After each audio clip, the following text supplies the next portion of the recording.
Okay, so we're going to jump right in. Oh, by the way, those of you who don't know me, my name is Tanya, and I run this business book club because I think it is an amazingly effective and strategic way to grow your business English. Because as non native speakers in the corporate world, I want you to feel empowered and understand how to articulate your vision and your goals. And this is exactly what this book was about. So Simon Sinek does a great job at focusing on the vision part, which, and I like that he highlighted there are other ways to run a business. You can definitely have more like promotions and sales and discounts, but the type of consumer that attracts might be great for your business. But I think if you're reading this book, it's because it's not quite working for you. And so starting with why is to inspire a consumer base that is loyal, that believes in what you believe in. And so going through this process and identifying your why will help people be attracted to the right part of your message, of your beliefs. And oh, the benefits are really cool. So some things I never thought about that are highlighted in the book are that it allows you flexibility. Because if someone, like I think he mentioned, Dell is known for computers, so they have a really hard time marketing and selling other products. Whereas Apple, which if you read the book, you know that he loves because he uses them a lot, and I love them too, so I appreciated it. Apple focuses on their why. Apple really wants to be known for going against the status quo and empowering the individual. So that gives them more flexibility because any product that they sell goes back to their why. And so their consumers, their fan base at this point is open to trying different products. All right. So today we're going to talk about 5 business takeaways from this book that I thought would be really important for you. And as non-native speakers, I would recommend any part that you like, whether it's a chapter in the book or if you want my notes, you can get the link later.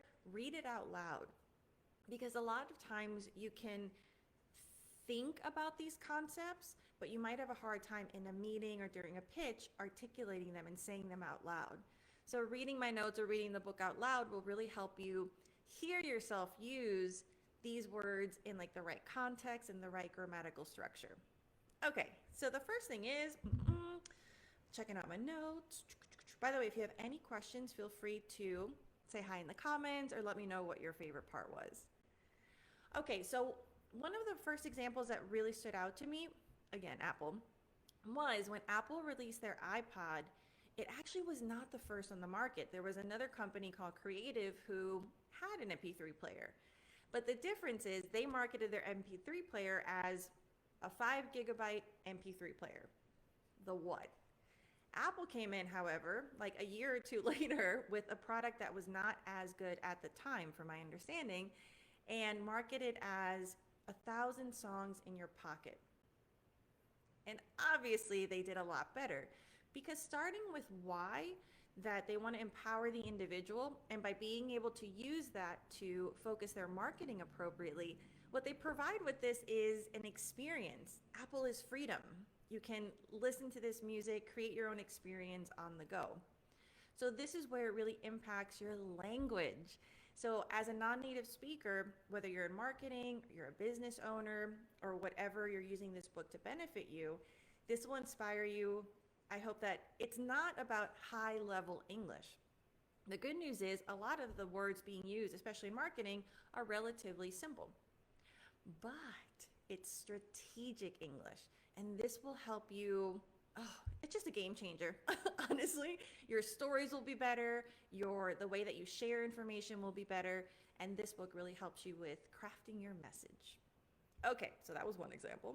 Another example, which I don't remember if he said this in the book or if it was from his TED Talk. So I'll link to his TED Talk below as well.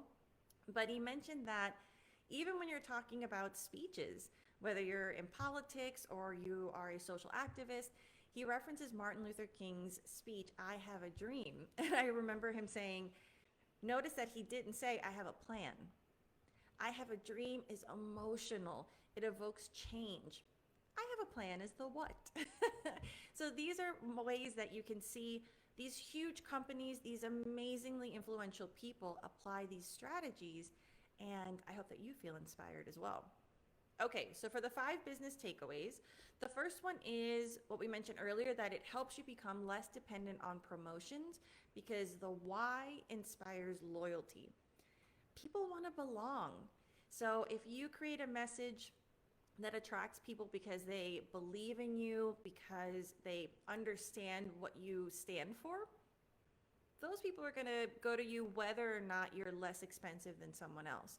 So this also helps you worry less about competition. You're really competing against yourself. Okay, number 2, instead of targeting people who you want to sell to, you're attracting people that you want to believe in you. So this changes, it's the difference between the 5 gigabytes or the 1,000 songs. So this really helps you be more focused. To me, it gives me like a checklist whenever I'm creating copy. And I even went back and looked at my website and I'm like, okay. I was like, am I focusing on my why? And I saw so much room for improvement. So I'm definitely going to be working on that this week and how I market my courses, because the what, a lot of people have the same what.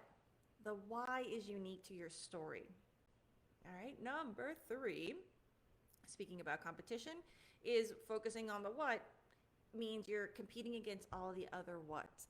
Focusing on the why allows you to really internalize or look deep into yourself of, okay, what about my story, what about my message will resonate, and nobody can copy that. I mean, I guess they could technically, but it's really hard to copy in a non-obvious way. So this will help you stand out from the rest. All right, and then here, for example, Simon Sinek goes back to Apple in that they market a feeling, a goal, empowerment. And so, I mean, Apple fans, everything I own is Apple because I trust in their message and their belief. Whether you think that's genuine or not, everybody has their opinions. But my point is, it does inspire a loyal fan base. So I buy everything because I trust the company. And notice the word trust. I'm not saying I understand the technology or I understand the, software that they use and who's building it. Trust. That's such an emotional word, but it's led to thousands of dollars that I spend on them. So this is something you can apply as well. All right, number 4. This one is really cool. This was from later in the book. So you can apply this strategy to the hiring process. So not only to your marketing and your website copy, if you own a business or you're part of a business or maybe you're in HR, understanding the company's why will help you create job descriptions that are more powerful, that attract the right people. So the why helps you get people who are excited to move your company forward.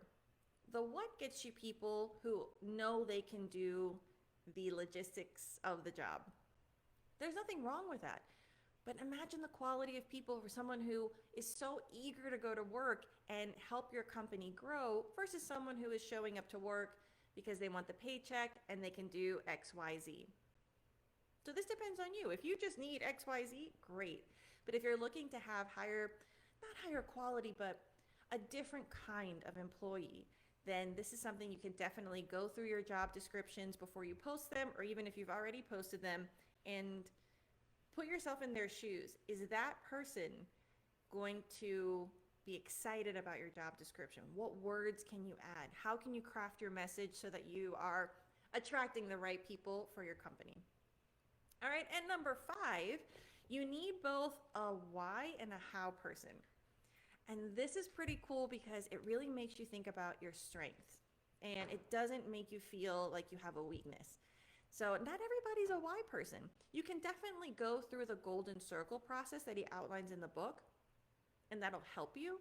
But if you're in a leadership position and you think, oh, I am such a why person. Like for me, that's how I feel. It's all about the future and the vision. But you also need either to develop your how person skill, or you need to find a how person to partner with or to have as a part of your team. The how person, in my interpretation, is the present-minded person who understands the logistical things that need to get done to execute the vision that the why person has. And the combination of that is so powerful. So what he says, of course you can be successful whether you're one or the other, but for exponential growth or a really inspirational company, the combination is really powerful. And again, it could be about having two separate people, or you understanding your strength and your weakness, or your lesser strength, and working on growing the one that you need. Okay, so that was a quick summary about what my favorite parts and business takeaways were from Start With Why. Of course, there were a lot more examples that if this is resonating with you, or if you want to go into depth on how to go through the process of start with why, and then the how, and then the what, I highly recommend reading the book. And I'll leave you with one of my favorite quotes from the book, and that is that those who lead inspire us. So that's not necessarily the leaders. The leaders have power and authority, but people who lead inspire and motivate. So no matter what your position is, or whether you're reading this book for your current business or a future business or opportunity, it's really going to help you. And as a non-native speaker, it'll inspire you by giving you the language of inspiration. A lot of that, being able to be charismatic, to be enigmatic, to be energetic in a different language, can be challenging. It really can. So by reading this type of book and reading them out loud, remember, you got to connect what's in here to your mouth, will help you be able to handle situations or take advantage of opportunities where you can share your enthusiasm. And then who knows, it might connect you to job opportunities or whatever the world has in store for you. I'll see you next time. Oh, by the way, go to EnglishChallenges.com and sign up, because what I'm doing to help you build your speaking skills and your business English is every Tuesday I'll send you a 1-minute challenge. And it's an exercise that you'll receive the instructions for to help you with 1 minute. So don't tell me you're too busy. A tiny little minute of your day will help you increase your fluency and your confidence.